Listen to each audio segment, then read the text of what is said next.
बात बहुत पुरानी है, आज से लगभग 45 साल पुरानी। तब मैं नया नया डाकबाबू हुआ था।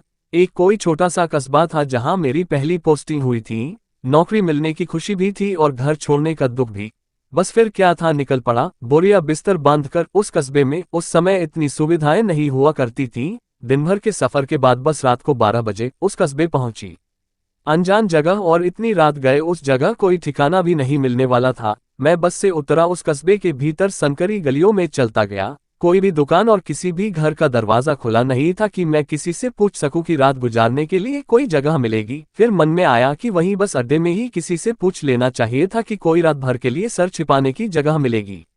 मैं ऐसे ही चलता चला जा रहा था, तभी गली से हटकर थोड़ी दूर पर एक बड़ा सा हवेलीनुमा मकान दिखा जहां से रोशनी आ रही थी। मैंने सोचा चलो कोई तो मिला जो अभी तक जाग रहा है, इसी के घर वालों से पूछते हैं कि यहाँ कोई रात भर के ठहरने की व्यवस्था हो जाए। तो मैं उस बड़े मकान के पास पहुंचा तो वो सच में मकान नहीं, हवेली ही थी। दरवाजे के पास जाकर उसे खटखटाते वक्त थोड़ा संकोच तो हुआ, लेकिन मैंने भी बेशर्म बनकर दरवाजा खटखटा ही दिया।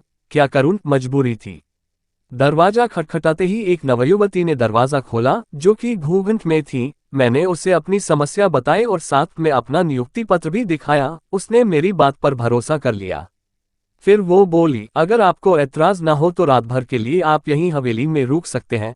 बाहर की ओर इस हवेली के साथ लगा हुआ एक नौकरों वाला कमरा है। सारा जरूरत का सामान वहां है, जैसे कि बिस्तर वगैरह। बस मैं आपके लिए उस कमरे में पीने का साफ रख देती हूँ और कुछ जलपान की व्यवस्था कर देती हूँ। मैंने कहा, इसकी कोई आवश्यकता नहीं है, आप सिर्फ पीने का पानी रख दीजिए और वो कमरा बता दीजिए कहाँ है। बस वो ही बहुत होगा मेरे लिए। इतना क्या कम है कि रात भर के लिए सर छुपाने की जगह मिल गई। वो बोली, ऐसे कैसे? आप हमारे मेहमान हैं, पहली बार पधारे हैं, बिना कुछ खाए कैसे सो जाएंगे? अभी आपके लिए कुछ लाती हूँ। और इतना कहकर वो चली गई। थोड़ी देर बाद कुछ बेसन के लड्डू और नमकपारे लेकर मेरे सामने हाजिर हुई। बोली, अंडस्को लीजिए, आप जलपान ग्रहण करें, मैं अभी आपके लिए पीने का पानी लेकर आती हूँ। और थोड़ी देर में वो एक छोटा सा मटका लेकर हाजिर हुई। थोड़ी देर खड़ी रहकर बोली, एक बात कहनी थी आपसे।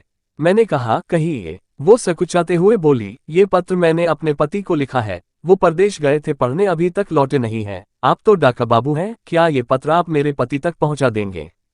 मैंने कहा, क्यों नहीं। और वो पत्र मैंने उससे ले लिया और वो चली गई। मुझे रात को बहुत गहरी नींद आई। सुबह किसी शोर से मेरी नींद खुली। शायद रोड पर कोई नगरपालिका का कर्मचारी झाड़ू लगा रहा था। मैं बाहर आया। वो आदमी मुझे देखकर चौंक गया। मैंने उससे पूछा, क्या हुआ? उसने कहा, आप इस 100 साल पुरानी टूटी फूटी हवेली में क्या कर रहे हैं? मैंने कहा, नहीं तो, ये तो रात को एकदम सही सलामत थी। उसने कहा, ऐसा ही होता है, यहाँ जो भी आता है। 100 साल पहले इस हवेली की मालकिन ने अपने पति का इंतजार करते करते यहाँ दम तोड़ दिया था, लेकिन वो कभी किसी को नुकसान नहीं पहुंचाती।